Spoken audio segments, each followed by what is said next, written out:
Hello दोस्तों, अगर आप भी 2026 में मैट्रिक बिहार बोर्ड से एग्जाम देने वाले हैं तो आज हम साइंस के मॉडल पेपर में से कुछ क्वेश्चन आए और ये हम 40 क्वेश्चन है। जो 40 क्वेश्चन है बहुत ही महत्वपूर्ण क्वेश्चन है, जिससे आप लोग को एग्जाम में काफ़ी मदद मिलेगी।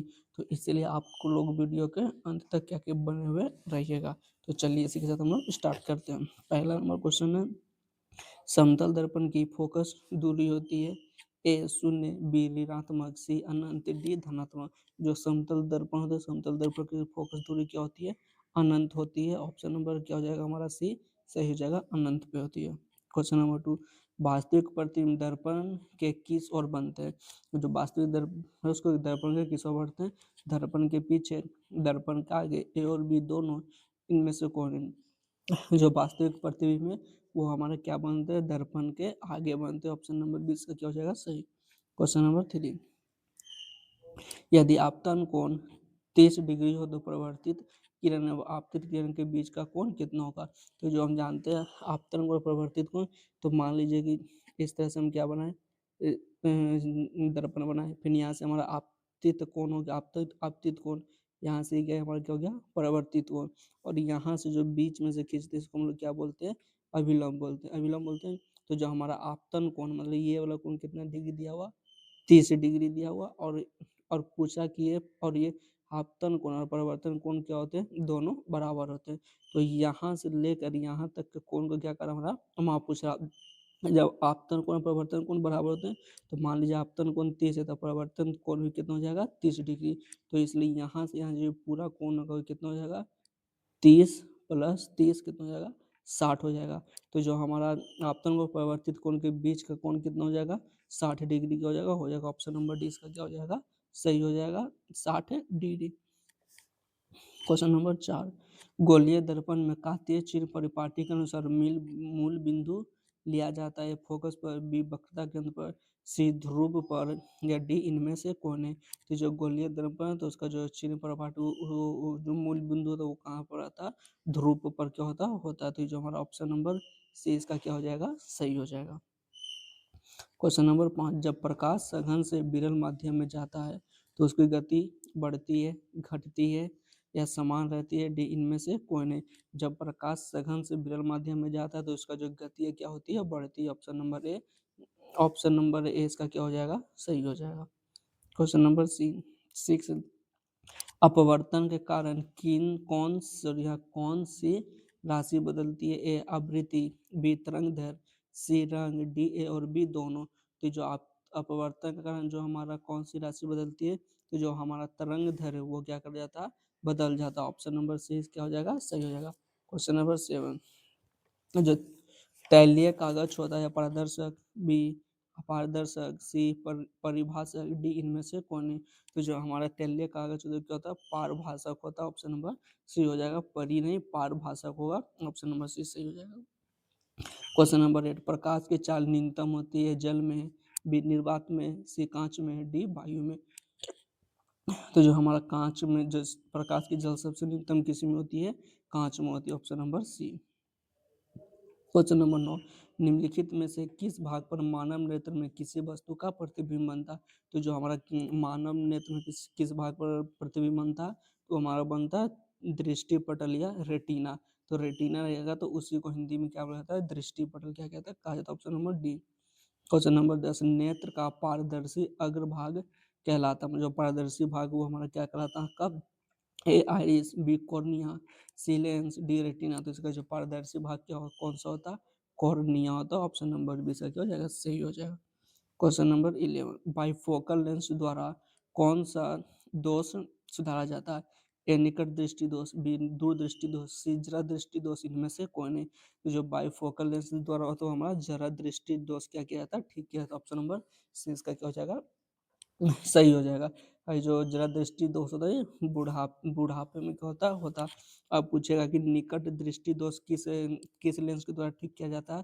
तो निकट हमारा हो जाएगा अवतल लेंस का उपयोग निकट दृष्टि दोष के लिए होता है। और दूर दृष्टि दोष के लिए बोलेगा तो दूर दृष्टि दूर करने के लिए उत्तल लेंस और निकट दृष्टि दूर करने के लिए अवतल लेंस का यूज करते हैं।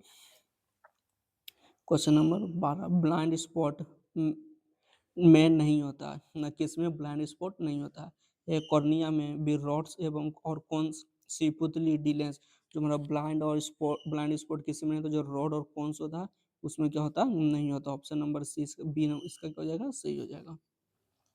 क्वेश्चन नंबर 13, विद्युत धारा के किस प्रभाव पर कार्य करते हैं? चुंबकीय प्रभाव, बी ऊष्मीय प्रभाव, सी रासायनिक प्रभाव या डी इनमें से कौन है? जो हमारा विद्युत फ्यूज हमारा ऊष्मीय प्रभाव पर क्या करता है, कार्य करता है। ऑप्शन नंबर 20 का सही हो जाएगा। क्वेश्चन नंबर 14, निम्न उपकरण में धन और ऋण का चिन्ह नहीं होता, मतलब किसमें पॉजिटिव और निगेटिव का धन नहीं होता? ए एमीटर, बी वोल्ट मीटर, सी कुंडली, डी विद्युत से। तो जो हमारा ऋण और धनात्मक चिन्ह किसमें नहीं होता है, कुंडली में नहीं होता। Option number C. और बाकी जितने भी हम लोग इलेक्ट्रिक सामान खरीदते हैं उसमें आपका पॉजिटिव और निगेटिव मतलब धन और ऋण क्या कहता है, दोनों पाया जाता है, जो कुंडली है उसमें नहीं पाया जाता। क्वेश्चन नंबर 15, विद्युत हीटर के तार की कुंडली बनी होती है, मतलब विद्युत हीटर जो बनाते हैं उसमें किस तार का हम लोग उपयोग करते हैं? यह तांबा की, बी जस्ता की, सी टंगस्टन की, डी नाइक्रोम की। तो इसका जो विद्युत हीटर में जो हम लोग तार का कुंडली बनाने में तार का उपयोग करते हैं कौन सा हो जाएगा, नाइक्रोम। Option number D. अगर पूछा कि बल्ब का जो फिलामेंट है वो किससे बना रहता है, जो बल्ब का फिलामेंट रहता है वो हमारा किससे बना रहता है, टंगस्टन से। तो ये भी क्वेश्चन हमारा एग्जाम में आता है। क्वेश्चन नंबर 16, कार्य करने की क्षमता को कहते हैं ए बल, बी शक्ति, सी ऊर्जा, डी इनमें से जो कार्य करने की क्षमता होती है उसको हम लोग क्या बोलते हैं, ऊर्जा। ऑप्शन नंबर सी इसका क्या हो जाएगा, सही हो जाएगा। क्वेश्चन नंबर 17, विद्युत धारा के चुंबकीय प्रभाव की खोज किसने की थी? ए ऑस्टर्ड ने, बी इम्पेयर ने, सी बोर ने, डी फैराडे ने। तो जो विद्युत धारा के चुंबकीय प्रभाव की खोज किसने किए थे, ऑस्टर्ड किए थे। ऑप्शन नंबर इसका क्या हो जाएगा, सही हो जाएगा। क्वेश्चन नंबर 18, चुंबकीय बल रेखा की प्रकृति होती है काल्पनिक, बी वास्तविक, सी ए और बी दोनों, डी इनमें से कोई नहीं। तो जो चुंबकीय बल रेखा की जो प्रकृति वो क्या होती है, काल्पनिक होती है। ऑप्शन नंबर ए क्या हो जाएगा, सही हो जाएगा। मान लो एक होता है नॉर्थ, एक होता है साउथ। नॉर्थ और साउथ होता है, मान लीजिए नॉर्थ से साउथ की ओर हमारा क्या कहा जाता है, ये विद्युत चुंबक का जो रेखा वो क्या करता है, जाता है। और ये जो रेखा जा रहा है इसी रेखा को हम लोग क्या बोलते हैं, काल्पनिक रेखा। जो नॉर्थ से कहा जाता है साउथ डायरेक्शन में, इस तरह से क्या करता है हमारा जाता है। तो ये जो रेखा जाती है हमारा क्या होता है, काल्पनिक रेखा क्या होता है। तो इसका ऑप्शन नंबर एक हो जाएगा सही। क्वेश्चन नंबर 19, विद्युत धारा उत्पन्न करने की युक्ति को कहते हैं जनित्र, बी गैल्वेनोमीटर, सी एमीटर, डी मोटर। तो जो विद्युत धारा को उत्पन्न करने का युक्ति क्या है, जनित्र। ऑप्शन नंबर है, जनित्र मतलब कि जनरेटर। मान लीजिए कि कहीं पर लाइट कट जाता है तो हम लोग जनरेटर की मदद से क्या करते हैं, बिजली क्या करते हैं, उत्पन्न करते हैं। Option number A. Question number 20, लघु पतन के समय परिपथ का प्रतिरोध ए परिवर्तित नहीं होता, बी बहुत कम, सी बहुत अधिक बढ़ जाता है, डी इनमें से कौन नहीं। जो लघु पतन के समय जो परिपथ का प्रतिरोध क्या हो जाता है, बहुत ही क्या हो जाता है, कम हो जाता है। ऑप्शन नंबर 20 का क्या हो जाएगा, सही हो जाएगा। क्वेश्चन नंबर, नाभिकीय ऊर्जा प्राप्त करने हेतु आवश्यक तत्व ए हीलियम, बी एल्युमिनियम, सी यूरेनियम, डी क्रोमियम। जो नाभिकीय ऊर्जा प्राप्त किया जाता है वो किससे किया जाता है, यूरेनियम में हमारा किया जाता है। Option number C. Question number 22, प्रकृति में पृथ्वी पर ऊर्जा का मुख्य स्रोत है ए कोयला, बी सूर्य, डी सी पानी, डी लकड़ी। तो जो पृथ्वी और प्रकृति रूप से ऊर्जा का स्रोत हमारा क्या है, सूर्य। ऑप्शन नंबर 20 का क्या हो जाएगा, सही हो जाएगा। क्वेश्चन नंबर 23, निम्नलिखित में किसका अर्थ जल होता है, ए पेट्रो, बी टर्बो, सी नाइट्रो, डी हाइड्रो। तो जो जल का जल होता है, हाइड्रो का मतलब क्या होता है, जल होता है। ऑप्शन नंबर डी इसका क्या हो जाएगा, सही हो जाएगा। क्वेश्चन नंबर 24, साग सब्जियों का विघटित होगा कंपोस्ट बनना किस प्रकार का विक्रिया, उष्माशोषी, उष्माक्षेपी, सी प्रतिस्थापन, डी इनमें से कौन। जो साग सब्जियों को कंपोस्ट करके उससे जो उष्मा निकलता है वो हमारा कौन सा उष्मा निकलता है, उष्माक्षेपी उष्मा होता है। ऑप्शन नंबर 20 का क्या हो जाएगा, सही हो जाएगा। क्वेश्चन नंबर 25, निम्नलिखित में से कौन ऑक्सीकरण की क्रिया नहीं है, दहन, विश्वसन, सी भोजन का पचना, डी अपक्षेपण। तो इसमें जो ऑक्सीकरण का क्रिया कौन नहीं करता, अपक्षेपण नहीं करता। Option number D. ऑक्सीकरण कहने का मतलब कि जिसमें ऑक्सीजन जाके क्या हो जाएगा, प्लस हो जाएगा, मतलब किसी के साथ जुड़ेगा जाकर ऑक्सीजन, तो उसी को हम लोग क्या बोलते हैं, ऑक्सीकरण कहते हैं। तो जो अपक्षेपण होता है, अपक्षेपण में ऑक्सीकरण नहीं होता, बाकी सब में और उसमें ऑक्सीजन क्या होता है, जुड़ाव होता है। क्वेश्चन नंबर 26, कोई भी लियम लाल लिटमस को नीला कर देता है, उसका पीएच संभवतः क्या होता है, ए 4, बी 11, सी 7, डी 5। जो कोई भी जो विलियम लाल को नीला कर देता है तो उसका जो पीएच होता है वो कितना होता है, 11। कोई भी जो विलियम होता है लाल को नीला कर देता है तो कौन क्या होता है, क्षार होता है। क्षार या भस्म में हम लोग क्या करते हैं, इसको कहते हैं जो क्षार या भस्म रहता है उसका पीएच कितना होता है, 7। 7 से जो क्षार का रहता है 7 से लेकर 14 तक उसका पीएच क्या करता है, रहता है। और जो क्षार होता है वो लाल लिटमस को क्या कर देता है, नीला कर देता है। तो इसी का जो 7 से 14 क्या हो जाएगा हमारा, क्षार हो जाएगा। अब मान लीजिए और मान लीजिए कि जो अम्ल है, अम्ल का पीएच कितना से कितना रहता है, 1 से लेकर 7 तक हमारा क्या होता है, अम्ल का पीएच होता है। और जो अम्ल है हमारा वो क्या करता है, जो अम्ल है वो नीला लिटमस को क्या करता है, नीला को किस में चेंज कर देता है, लाल में। तो अगर ये भी पूछेगा कि नीला लिटमस लाल कर देता है उसका पीएच कितना होता है, तो उसका जो पीएच 1 से 7 के बीच में जो ऑप्शन होगा उसको आप लोग टिक कर दीजिएगा। क्वेश्चन नंबर 27, मधुमक्खी के डंक में निम्नलिखित में कौन सा अम्ल पाया जाता है, ए मेथनोइक अम्ल, बी एथेनोइक अम्ल, सी सिट्रिक अम्ल, डी ऑक्जेलिक अम्ल। अम्ल तो जो हमारा मधुमक्खी होता है उसमें कौन सा अम्ल पाया जाता है, मेथेनोइक अम्ल, ऑप्शन नंबर ए सही हो जाएगा। और जो मेथेनोइक अम्ल का एक दूसरा नाम क्या हमारा, फॉर्मिक अम्ल है। ये भी याद रखिएगा। मान लीजिए कि पूछेगा मधुमक्खी के डंक में कौन सा, मान लीजिए मेथनोइक अम्ल नहीं रहा, फॉर्मिक अम्ल रहा, तो फॉर्मिक अम्ल इसको क्या कर दीजिएगा आप लोग, सही होगा। तो जो मेथनोइक अम्ल है, मेथनोइक अम्ल का दूसरा नाम क्या है, फॉर्मिक अम्ल भी है। क्वेश्चन नंबर 28, अम्ल और क्षार आपस में क्रिया कर बनाते हैं, मतलब अम्ल और क्षार को आपस में दोनों को मिलाएंगे तो उसका स्वरूप क्या बनता है, ए प्रबल क्षार, बी प्रबल अम्ल, सी लवण, डी इनमें से कौन है। तो अम्ल और क्षार का जो अभिक्रिया कराते हैं उससे हमारा क्या बनता है, अम्ल लवण बनता है, option number C. Question number 29, cuprite निम्नलिखित में किस धातु का यस्क है, H G, B Z N, C U, D A L. तो जो हमारा क्यूपराइट है वो किस धातु का अयस्क है, तो जो हमारा कॉपर है वो उसका क्या है, अयस्क है, ऑप्शन नंबर सी इसका सही हो जाएगा। क्वेश्चन नंबर 30, ऑक्सीजन की संयोजकता होती है ए बी 2, सी 0, डी 3। तो ऑक्सीजन की संयोजकता क्या होती है, 2 होती है, ऑप्शन नंबर बी इसका क्या हो जाएगा, सही हो जाएगा। क्वेश्चन नंबर 31, गंधक की परमाणु संख्या कितनी होती है, 14, बी 15, सी 16, सी डी 17।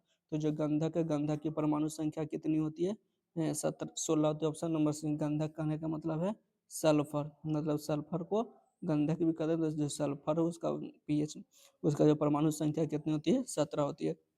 और आप लोग कम से कम 1 से लेकर 30 तक का परमाणु संख्या क्या कर लीजिएगा, याद कर लीजिएगा। परमाणु भार ये सभी एग्जाम में क्या होता है, पूछा जाता है। क्वेश्चन नंबर 32, कार्बन आवर्त सारणी के किस वर्ग का सदस्य, ए 3, बी 6, सी 13, डी 14। जो कार्बन हमारा आवर्त सारणी का कितना 14वें वर्ग का क्या सदस्य, ऑप्शन नंबर डी इसका क्या हो जाएगा, सही हो जाएगा। क्वेश्चन नंबर 33, निम्नलिखित में कौन सबसे अधिक क्रियाशील हैलोजन है, A F, C chlorine, C bromine B R, C D iodine. तो जो सबसे अधिक क्रियाशील हैलोजन हमारा क्या होता है, एफ होता है। ऑप्शन नंबर सी इसका क्या हो जाएगा, सही, ए हो जाएगा। एफ एफ मतलब फ्लोरीन, सी एल मतलब क्लोरीन, बी आर मतलब ब्रोमाइड, आई मतलब आयोडीन। तो ई एस में जो सबसे अधिक क्रियाशील हैलोजन हमारा कौन सा होता है, फ्लोरीन होता है, option number A. Question number 34, Uttarakhand में चिपको आंदोलन किस वर्ष शुरू हुआ था, 1971, बी 1973, सी 1981, डी 1988। तो जो उत्तराखंड में चिपको आंदोलन कब चालू हुआ था, 1973 में हुआ था, ऑप्शन नंबर 20 का क्या हो जाएगा, सही हो जाएगा। अगर पूछा जाएगा जो चिपको आंदोलन है, चिपको आंदोलन का नेतृत्व किसने किया था, तो वो सुंदरलाल बहुगुणा क्या किए थे, चिपको आंदोलन का नेतृत्व क्या किए थे। क्वेश्चन नंबर 35, कवक में पोषण की कौन सी विधि पाई जाती है, ए मृत पोषी, विश्व पोषी, सी होलोजोइक, डी इनमें से कौन है? जो कवक होता है, कवक में हमारा कैसा पोषण पाया जाता है? तो हमारा मृतजीवी पाया जाता है। ऑप्शन नंबर ए इसका सही हो जाएगा। क्वेश्चन नंबर 36, निम्नलिखित में से कौन एक जैविक प्रक्रम द्वारा अपघटित होने वाला पदार्थ है? मृत घास, पत्ते, बीज, पॉलिथीन, सी रबर, डी इनमें से कौन है? तो जो जैव प्रक्रम द्वारा अपघटित होने वाला पदार्थ कौन है? घास है, मृत घास। क्या हो जाएगा? मृत घास। ऑप्शन नंबर ए इसका क्या हो जाएगा? सही हो जाएगा। जैविक प्रक्रम मतलब कि जितने भी जो मान लो खुद सड़गल क्या हो जाए चल जाए, जो पॉलिथीन है, रबर है, ये हमारे जैविक प्रकृति मतलब कि इनको कितनों दिन तक छोड़ दीजिए तो जो पॉलिथीन है, रबर है, कभी भी सड़ता गलता नहीं हो सकेगा और सही रहता है। तो इसका जो ऑप्शन नंबर एक हो जाएगा, ए सही हो जाएगा। क्वेश्चन नंबर 37, मनुष्य में पाचन क्रिया आरंभ होते हैं मुख गुहा से, बी ग्रसनी से, सी अमाशय से, डी छोड़ से। तो जो मनुष्य में पाचन क्रिया कहाँ से स्टार्ट होता है? हमारा मुख गुहा से होता है। ऑप्शन नंबर ए सही हो जाएगा, सही। क्वेश्चन नंबर 38, सजीवों में पाए जाने वाले जैव प्रकार में श्वसन, विपोषण, से प्रजनन, डी इनमें से भी। तो कोई भी जीव है तो वो जीव में श्वसन, पोषण, प्रजनन सब क्या कहता है? पाया जाता है। ऑप्शन नंबर डी से हो जाएगा, सही हो जाएगा। क्वेश्चन नंबर 39, किण्वन क्रिया होती है? ए हाइड्रा में, बी अमीबा में, सी ईस्ट में, डी इनमें से कौन है? जो किण्वन की क्रिया तो हमारा किस में होती है? ईस्ट में होती है। ऑप्शन नंबर सी इसका सही हो जाएगा। क्वेश्चन नंबर 40, मानव हृदय किस तंत्र का भाग है? ये पाचन, विश्वसन, सी उत्सर्जन, डी परिसंचरण तंत्र। तो जो मानव हृदय वो परिसंचरण तंत्र का भाग क्या होता है? वो तो ऑप्शन नंबर डी इसका सही हो जाएगा। और ये जितने भी क्वेश्चन थे ये हमारे सब मॉडल पेपर से क्या किए गए थे? लिए गए थे। और ये सारे 40 क्वेश्चन क्या थे? बहुत ही इंपॉर्टेंट थे। अगर इंपॉर्टेंट थे और आप वीडियो को लास्ट तक बने रहेंगे तो आपको एग्जाम में ये सब क्वेश्चन जरूर देखने को क्या करेंगे? मिलेंगे। अब अगर आप लोगों को वीडियो पसंद आया तो आप लोग कमेंट, शेयर और सब्सक्राइब भी क्या कर लीजिएगा? जरूर से जरूर कर लीजिएगा।